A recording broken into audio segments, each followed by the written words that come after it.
Now we move on to the next topic on requirements modeling for class-based method, part 4.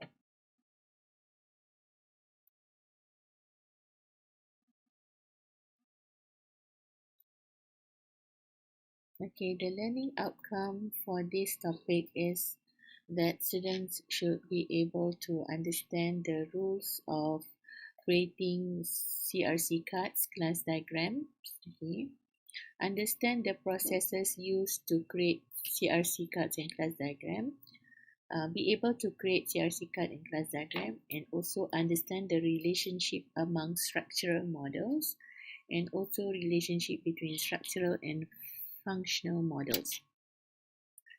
So in requirements modeling, okay, so we have, I've mentioned this a few times before, we have the structured paradigm and also object-oriented paradigm.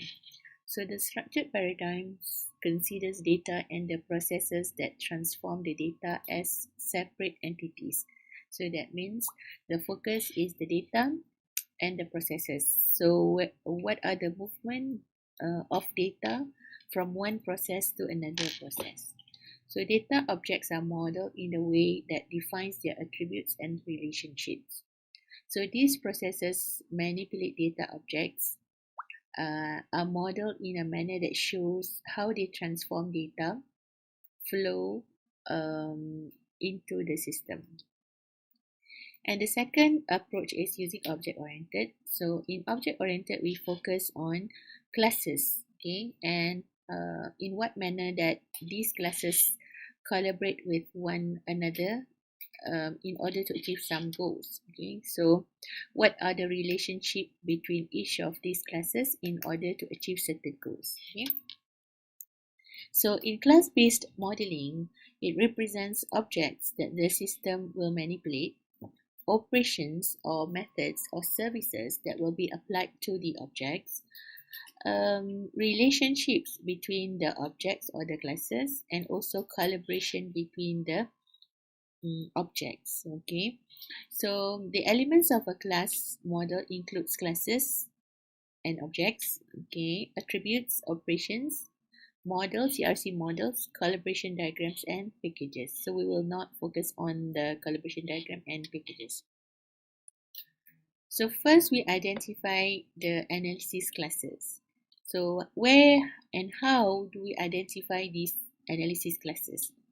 So this author suggested that we, based on the scenarios or the requirements that we get, we try to identify the classes from the noun or noun phrase and transfer it into a table. Okay, and then if it is relevant for the solution, so we will try to describe uh, the problem, okay, and try to identify what are the potential attribute or characteristics of the class. Okay, so analysis classes manifest themselves in one of the following ways. So we can use analysis classes either as external entities, it can be other systems, devices, people that produce or consume information, things like reports, displays, letters, signals. So these are all potential classes. Okay, occurrences or events. So example like property transfer or the completion of a series of movements. Okay, or roles can be manager, engineer, salesperson, played by people who interact with the system, or it can be organizational units like division, group, department, kuliah. So these are all potential organizational unit as classes. Places can be like manufacturing floor, buildings, okay, that establish the context of the problem. And it can also be structures like sensors, vehicles, computers that define a class of objects or related classes of objects. So in object-oriented approach, okay, there are three class types. So either entity, boundary, or controller. So it is important that we identify and aware of this class type so that we are able to identify all the potential and relevant classes. The first one is entity classes.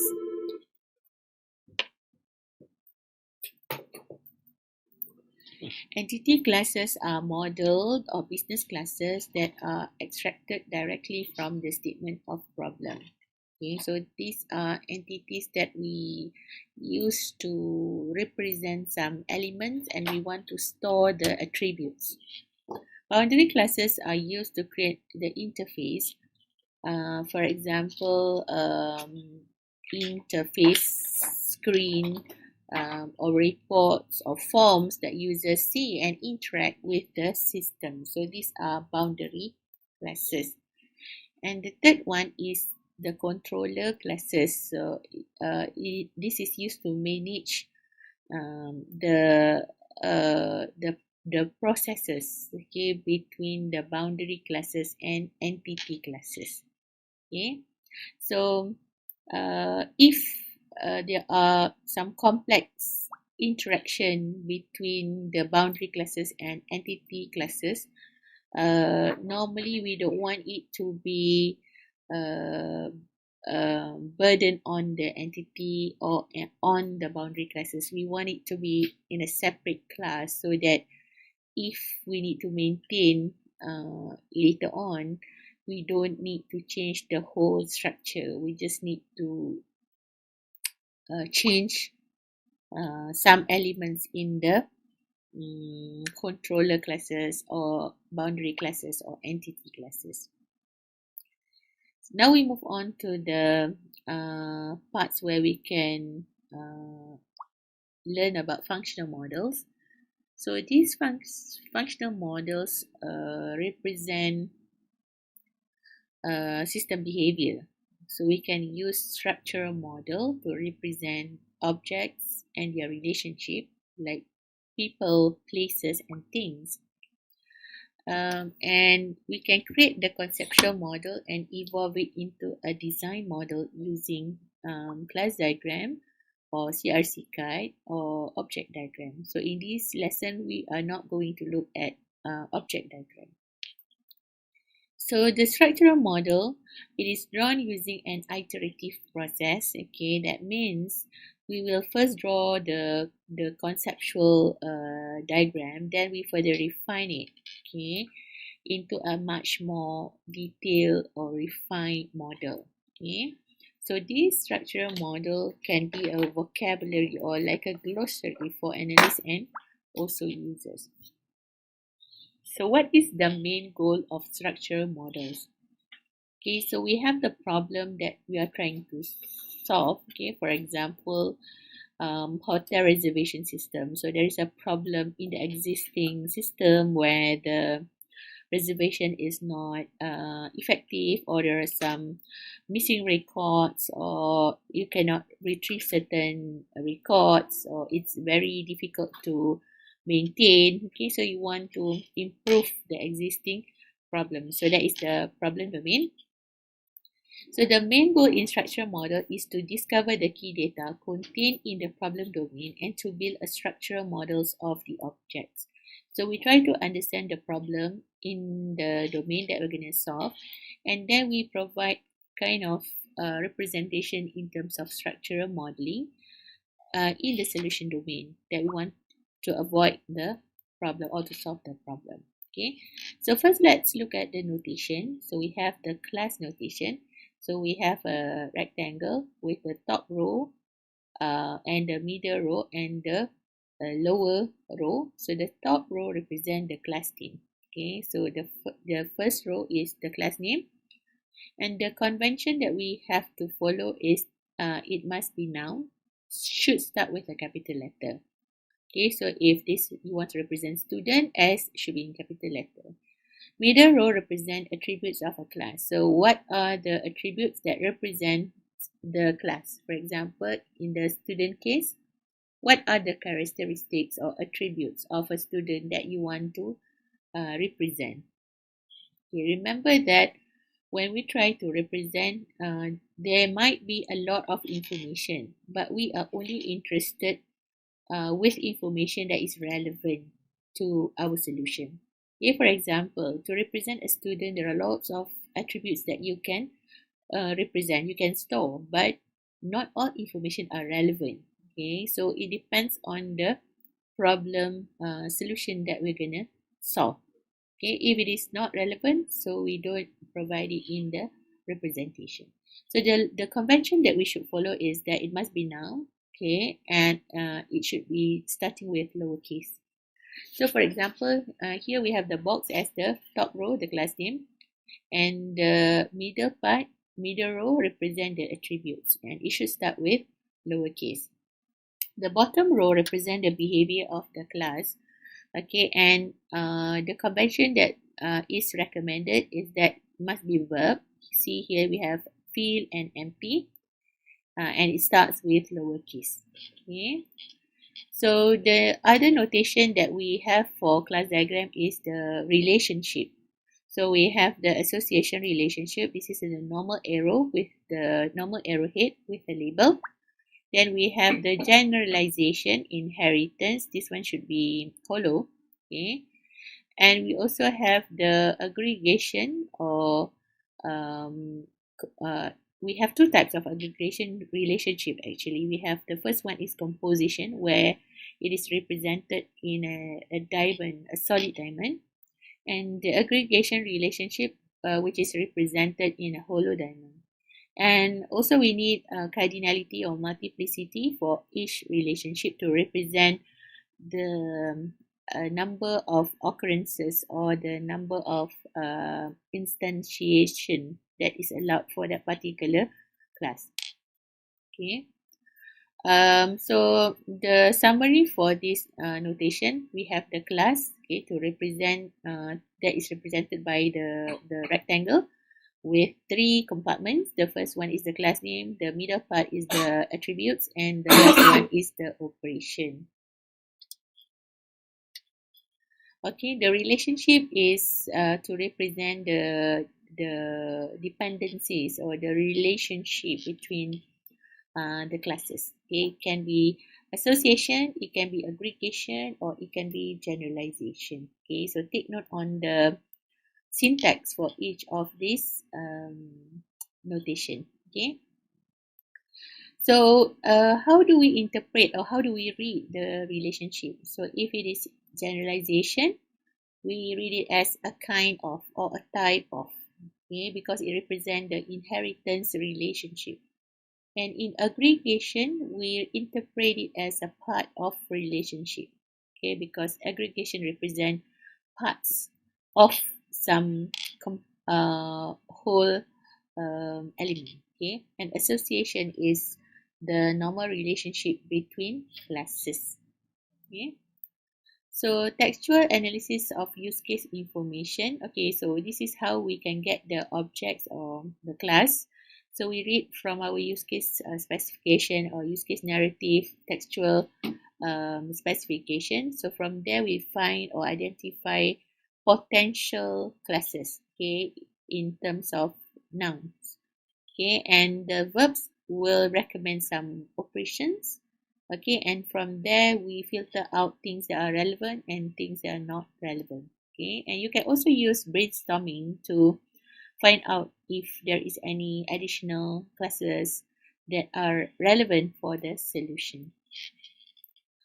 Some of potential common object lists can be physical things, can be incidents, can be roles, can be interactions. Okay, and you can also use patterns in order to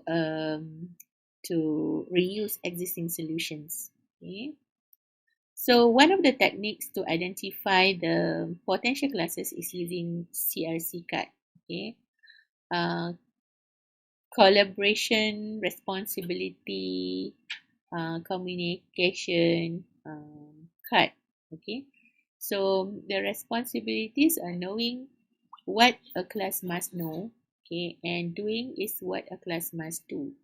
So in terms of collaboration, how does these objects or classes work together to request a service? Okay, so this is an example of a CRC card. So we have the class name, the ID, the description, okay, the associated use cases, the responsibilities, the collaborators. Okay, so this card, for example, here is a patient. A patient is an individual that needs to receive or has received medical attention.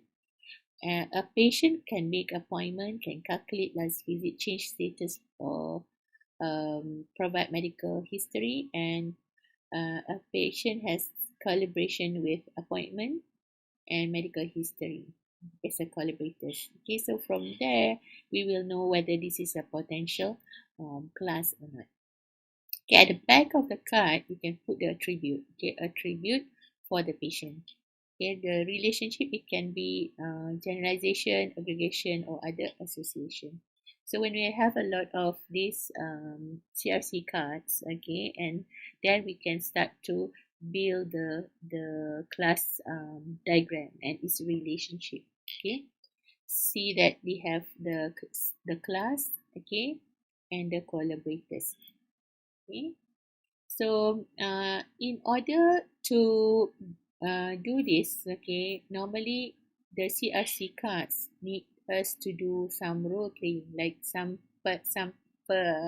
of your team members become the patient, some of your team members become the other roles, okay, so that you can kind of imagine what kind of the potential collaborations and the responsibilities, okay.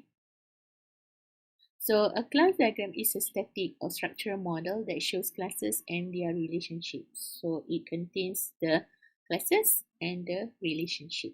Okay, attributes. Okay, and also the operation.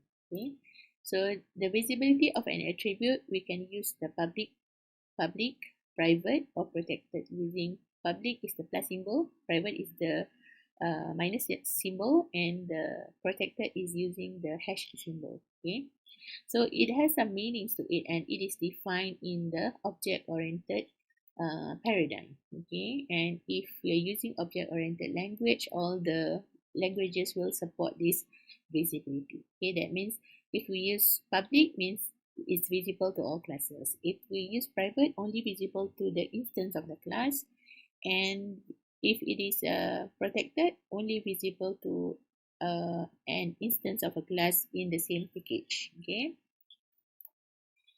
so relationship association between classes. Okay, we use a line. Okay, and we can use multiplicity or cardinalities.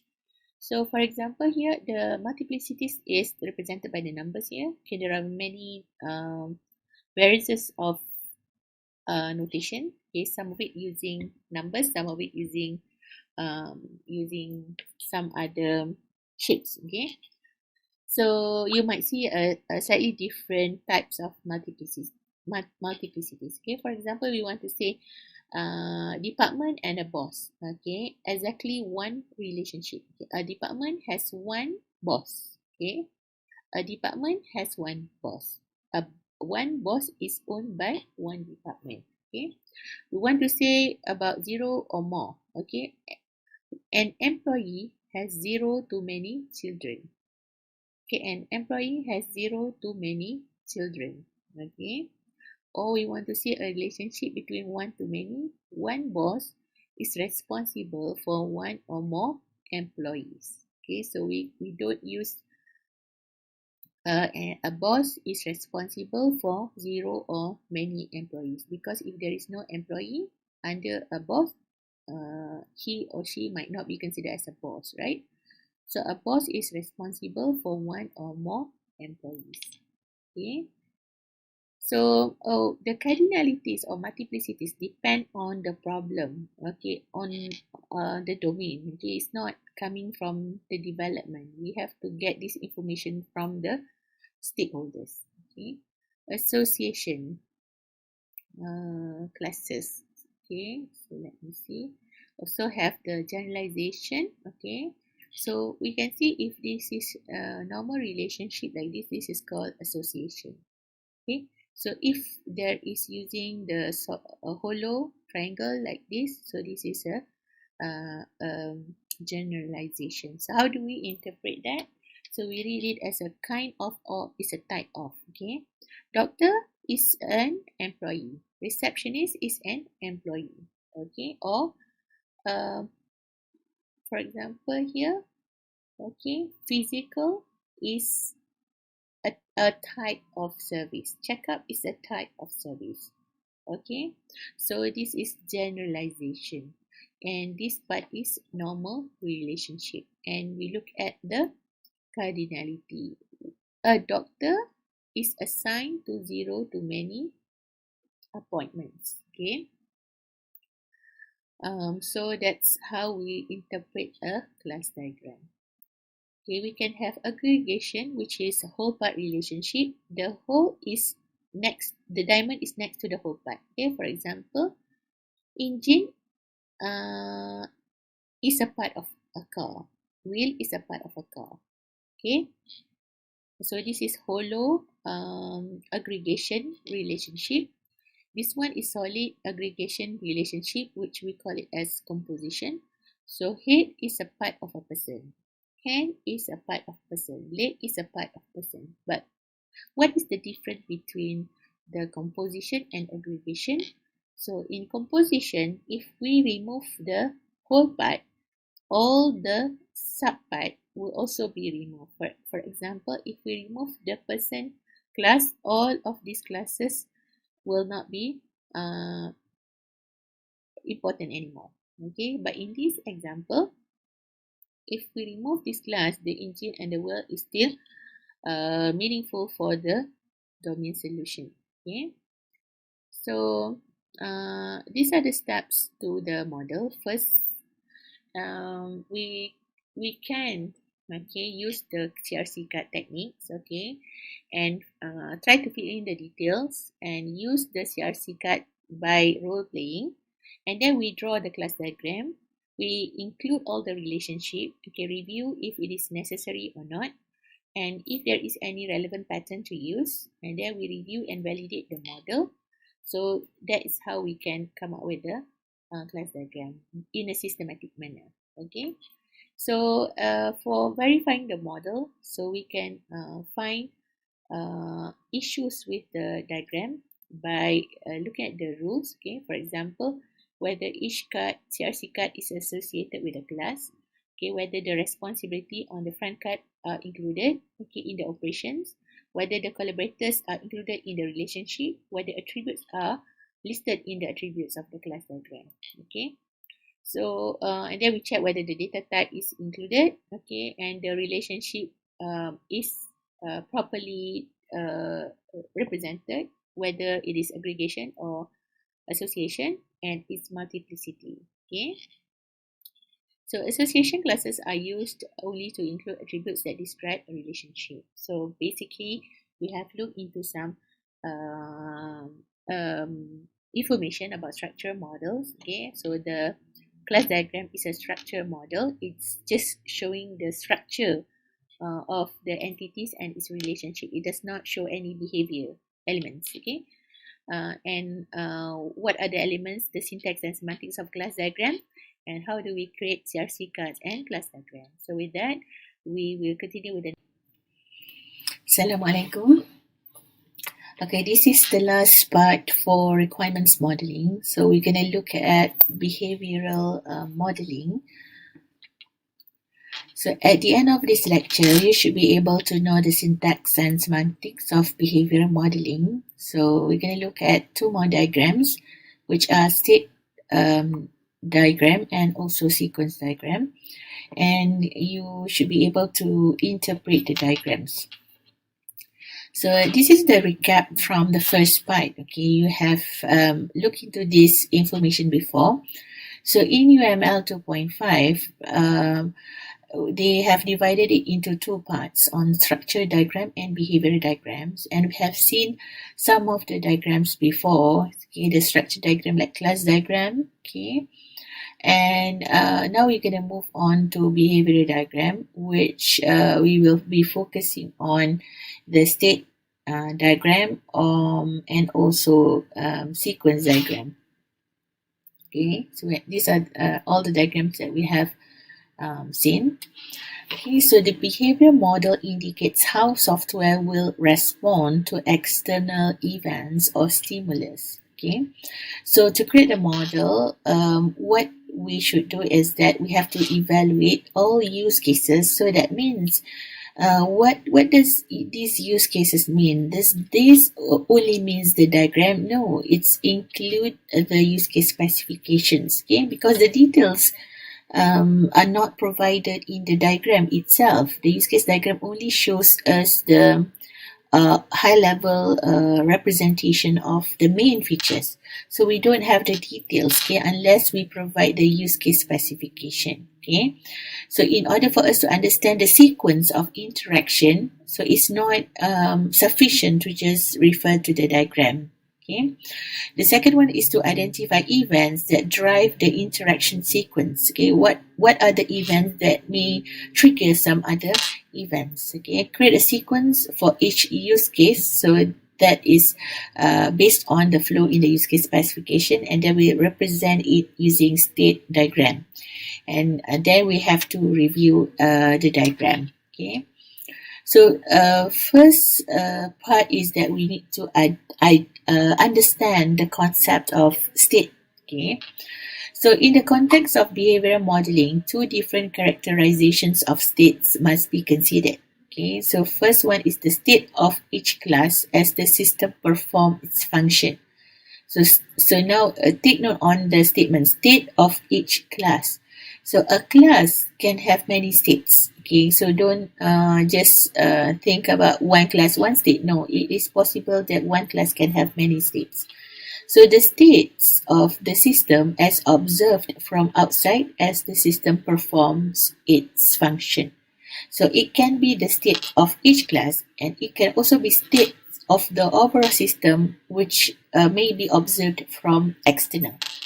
Okay, the state of a class takes on both passive and active characteristics. So a passive state is simply the current states of all an object's attribute. Okay, for example, okay, passive states. If we are talking about student can be active, can also be inactive.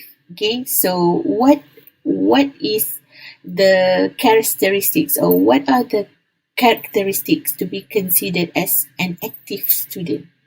Okay, perhaps in terms of registration, the student is registered, and also the student has paid the registration fee or the tuition fee, for example. So these are conditions that will trigger the state of a student to be active. So when the student will be inactive, so what are the conditions that can trigger a student status of active or inactive? Okay, in here we are talking about active and inactive as states. Okay, so what can trigger from active to become inactive? Okay, perhaps the students did not register or did not pay, so it will move or change to the inactive state. Okay. The active state of an object indicates the current status of the object as it undergoes or continues transformation or processing. Okay, so you can also think about, let's say you want to represent an elevator, whether it is in active state. Okay, so what does an active state for an elevator means? Okay, does that mean it's moving, it's active, or it's functioning, it's active? So it depends on what kind of things that you want to do with your representation. Okay, so make a list of different states of a system. Okay, what are the potential states that can exist? Okay, so and then indicate how the system makes a transition from one state to another. Okay, for example, the elevator just now. What are the potential states that you can represent? As I said just now, it depends on why do you want to model this. Okay, are you trying to model the movement or the triggering of event? Okay, so you identify some idle state or moving state or active state. Okay, so how does it change from one state to another state?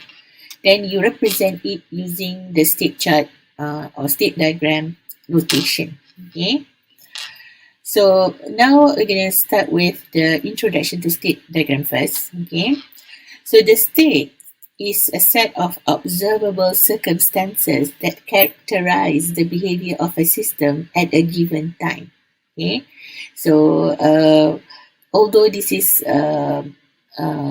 quite complicated to understand, but later on, with more information and experience, after looking at some examples, perhaps you will be able to create your own state diagram later on. Okay, so the transition is the movement or the changes from one state to another. What makes it change from one state to another? Event is an occurrence that causes the system to exhibit some predictable form of behavior. So when it's inside the state, what kind of event that it will perform. Okay, an action is a process that occurs as a consequence of making a transition. That means once you move from one state to another, okay, what is the next process that will be executed as a result of the transition? Okay. So this is how a state diagram looks like. Okay, so you can see that there are a few notations that we will use. Okay, so the start marker, okay, like what you have used in activity diagram. Okay, in this example there is no stop marker. So these are the states. Okay, it's represented by a rounded rectangle. And each of these states are labeled with some verb, okay, to represent the current state, okay, of the control panel. And the arrows, okay, represent the transitions, okay, and some of it has some conditions which makes it triggering some event, okay. And then you can also have recursive event, okay, recursive transition, sorry, to the same state. Okay. So let's look further on each of the notation. So this is the rounded rectangle, so represent a state, okay, and the transition, okay, what triggers the change from one state to another or movement from one state to another. So this one is the start marker, stop marker, okay. And we can also have substates. Okay, you can also have states under another states. Okay, so at this level, it is sufficient just to know the basic notations, and you will learn that later in other course. Okay. So let's look back at the diagram. Okay, so you can see the start marker, the transition, the states. Okay, so how do we interpret this? Okay, so there are four states in the control panel, and the states has been identified. Reading states. Okay, the control panel is in the reading state. Okay, whenever it starts, okay, if there is a key hit, it will be in reading state. Okay, if you enter the password, so it will be in a comparing state. We will verify the password that has been entered. Okay, and if it is incorrect, it will keep on comparing. Okay, and if it is more than the maximum tries, okay, the transition will move to locked status, okay, or locked states. But if it is correct, it will go to selecting states, and it will become the activated. Okay, then it will move on to the reading state. Okay, so if it is not successful, okay, or the password is incorrect, and the timer for the lock time is timer is less than or equals to the lock time, it will still be in the locked state. Okay, if it is more than lock time, it will go back to the reading state. So basically, this is the states that may happen in the control panel class. Okay. Then we move on to the next notation for sequence diagram. Okay. So the notation that we can use for sequence diagram, I don't have a proper introduction to sequence diagram, but when do we actually use sequence diagram? Okay, So after we have prepared the use case specification, so we have the execution of steps in normal flow, exception flow, and also the alternative flows. So these steps will be used as a source for the representation in the next diagram, which is the sequence diagram. Okay. So the sequence diagram can have the diagrams label. Okay. So that is a fragment. Okay. So we use a rectangle with the label at the top left corner. Then we put our diagram here. Okay. So this is called a fragment. Okay. It represents a frame or partition of the diagram. So the next one we will use is the objects. Okay. So take note that the standard notation for naming or labeling the object is that the instance is in lowercase letter. Okay, it starts with lowercase letter, colon, and the class name. Okay, starts with a capital letter. So these are objects. Okay, that is represented using rectangle. Okay, with a vertical line here. Okay, so that is called objects that is an instance of a class with lifeline. So this lifeline. Okay? That means the object will be active, okay, throughout this lifeline. Okay? And then we have the arrow, okay, with the label.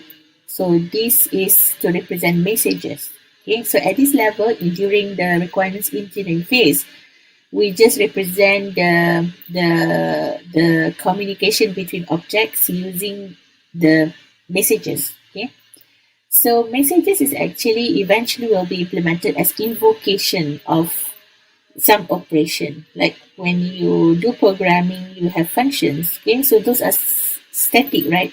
It will not be working if no one invoke it, right?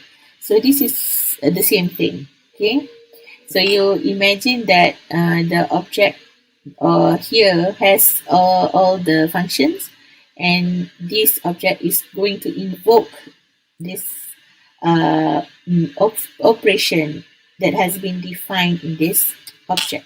Okay, so let's look at an example. Okay, this is bank. Okay, take note on the notation first. So we have the objects with the lifeline. Okay, and the first part is the instance and the second part is the class. Okay, so the concept of class and objects, you will learn that in object-oriented programming course. Okay, so whenever you have a trigger from the instance, yeah, of bank, okay, then you will invoke get amount method. Okay, but at this level we just say messages.